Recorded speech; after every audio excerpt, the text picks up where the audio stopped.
Kirbyjon Caldwell, former advisor to several different presidents, President George Bush as well as President Barack Obama, is now free after he has stolen millions of dollars.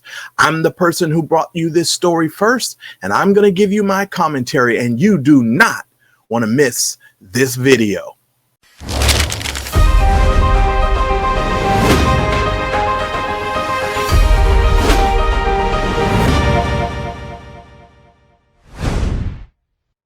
All right, everybody, welcome back to the Mad Church Disease channel. As the title says, Kirbyjon Caldwell shocks his church and America by returning after he stole millions of dollars, and now he is free. Ladies and gentlemen, as I said, he is a former advisor to Presidents Barack Obama as well as President George Bush. He was the leader of the Windsor Village United Methodist congregation in Houston, Texas.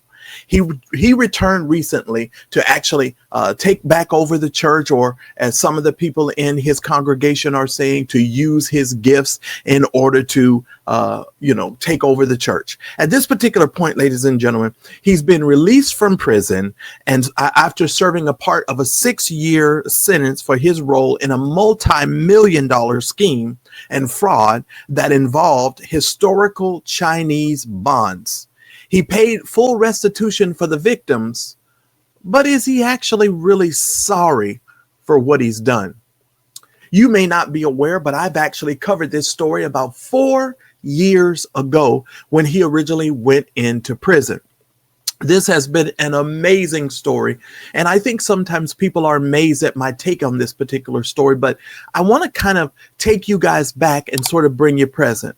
He returned to the congregation on August the 3rd. He began serving his sentence on June 21st after a January 2021 sentencing, and was released to home confinement in 2024, nearly a year before his August 3rd return. So he's been at home for almost a whole year. Now, he was released early from prison and completed his restitution, meaning he paid the money back. He reunited with the congregation and resumed his pastoral duties.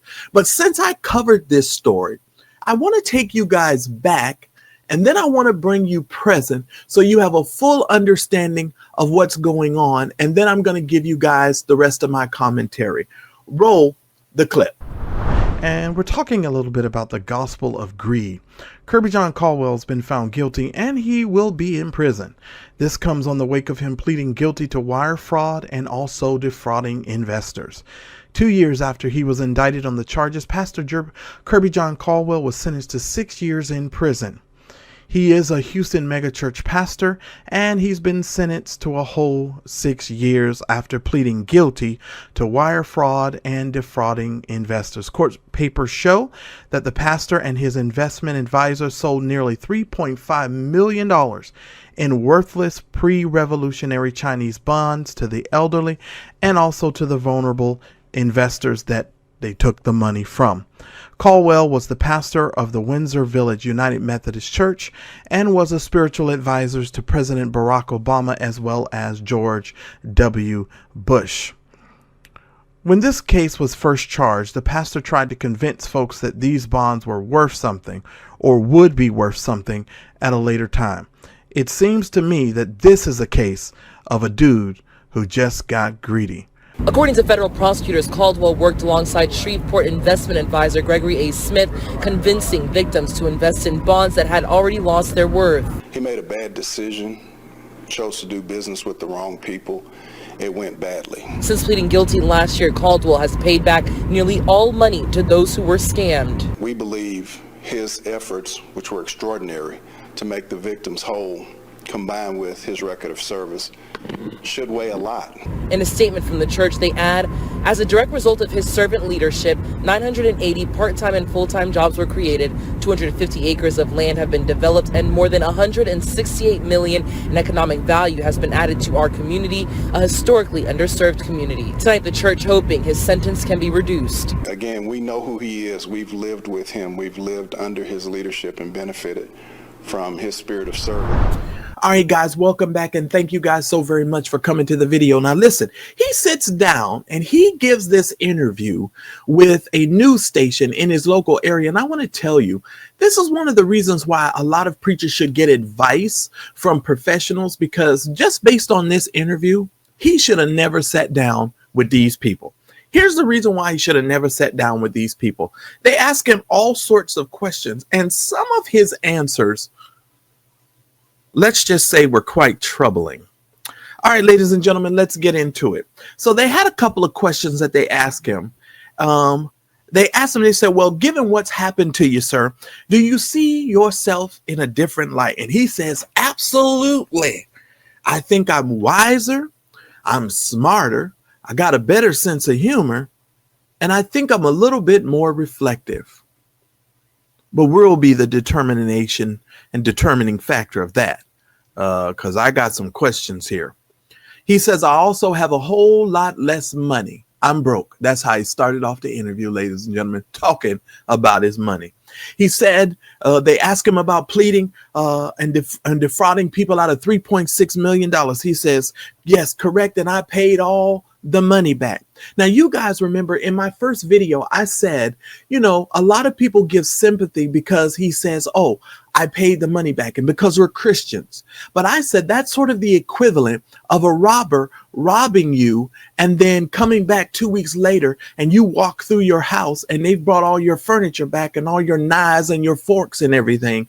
And they go, here you go. I know I robbed you, but here you go. I got your spoons here. I got your knives here. That's kind of the mentality, right? It says, now you were on home confinement for almost a year. What does that mean to you? He says, and listen, now the question was, you were on home confinement for almost a year. Does that mean you could never leave home? You know what he answered by saying? Yes, I paid everybody back, which is rare. So that wasn't the question that was posed to him. The question that was posed to him was about home confinement and did it mean that he could leave his house? But he actually responded a different way.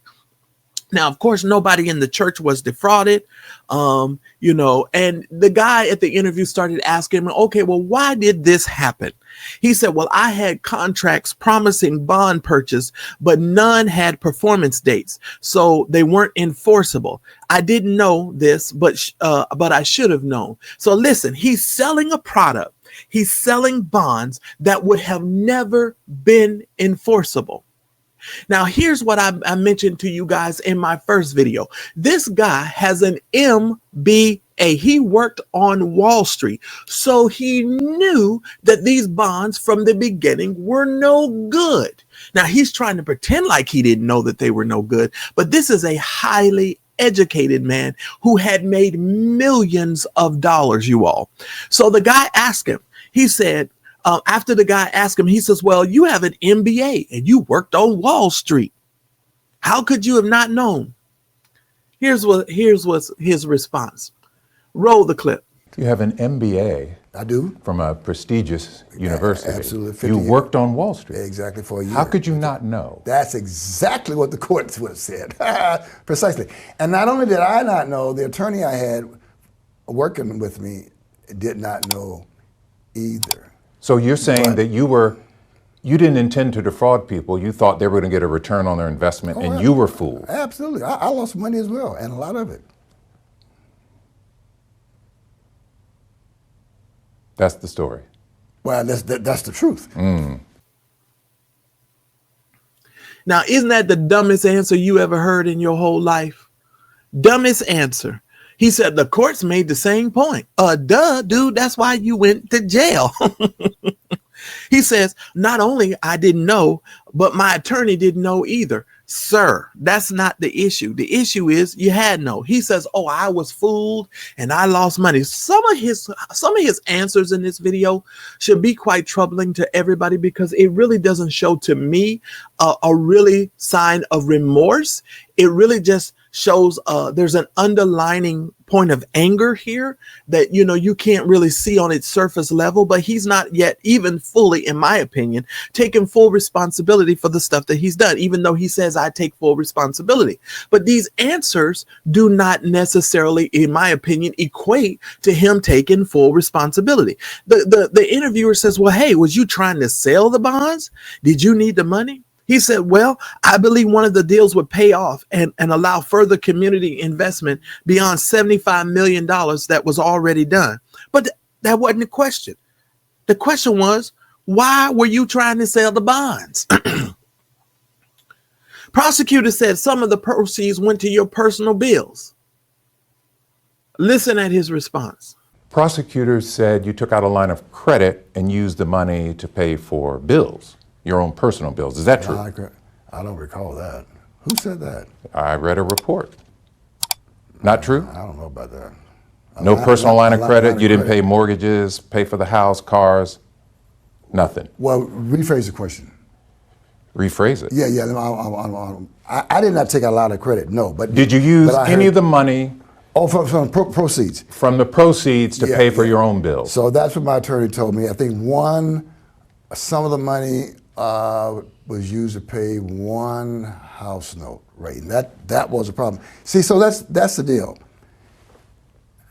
The money was paid, folk paid for the bonds, or they invested in the deal, right? And I put the money in an account, and that was a mistake too, because I think one of the allegations was co-mingling of funds. Okay. Right? We have money that came from the bond deal, mingling with house money.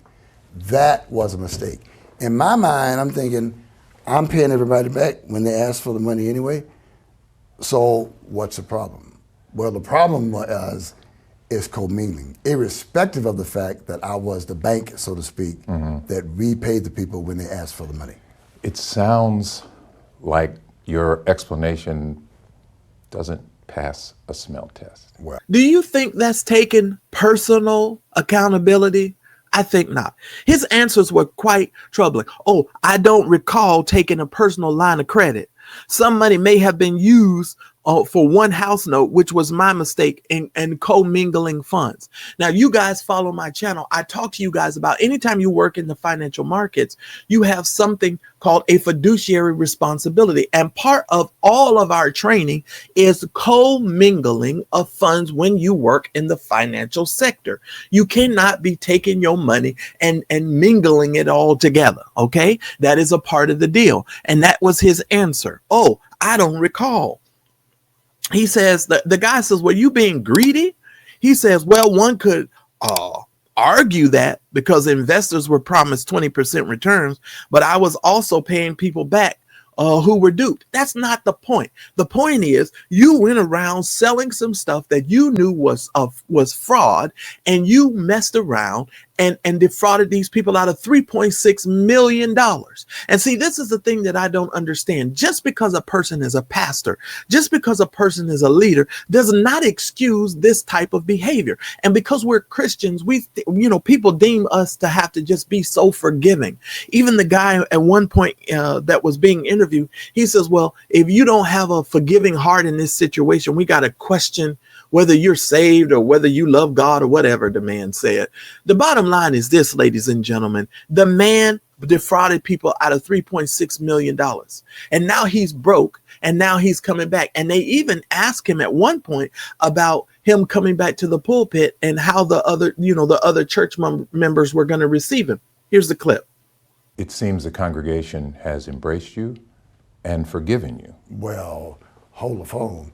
I've only been back one Sunday. We'll interview me 3 or 4 months from now, and we'll see about that one. Do you know folks who have not forgiven you?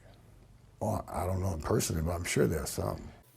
That lets you know right then and there, ladies and gentlemen, that he knows that not everybody at the church is going to be down with this whole return. And then here's my other thing. He should have worn those shades that he wore on Sunday, because obviously he's got an eye issue. And for the public and for public perception, I don't think that that's something, because the way he was looking to me, I'm sorry, ladies and gentlemen, he just looked shady all the way through. Kirbyjon Caldwell stole those people's money, and we need to call a spade a spade. His answers were troubling. The way he is responding to this is troubling. And he even said, have members forgiven you? Have you lost members? He said, well, I've only been back one Sunday at the time of the interview. Some left when I went to jail. Forgiveness takes time. Yes, forgiveness does take time. And I believe that we can forgive you, but that doesn't necessarily mean that we need to let you lead a congregation and lead the finances of that congregation, because typically that's being done. Now, you guys, y'all can sound off in the comments. You can let me know whether I'm wrong, right, however you feel. But I'm going to tell you one thing. Kirbyjon Caldwell stole $3.6 million with a bunch of junk bonds, and now he's going back to the pulpit to tell people all about Jesus while running a congregation and running potentially an organization that he's going to be responsible for millions of dollars. I don't care what nobody says. That within itself is troubling.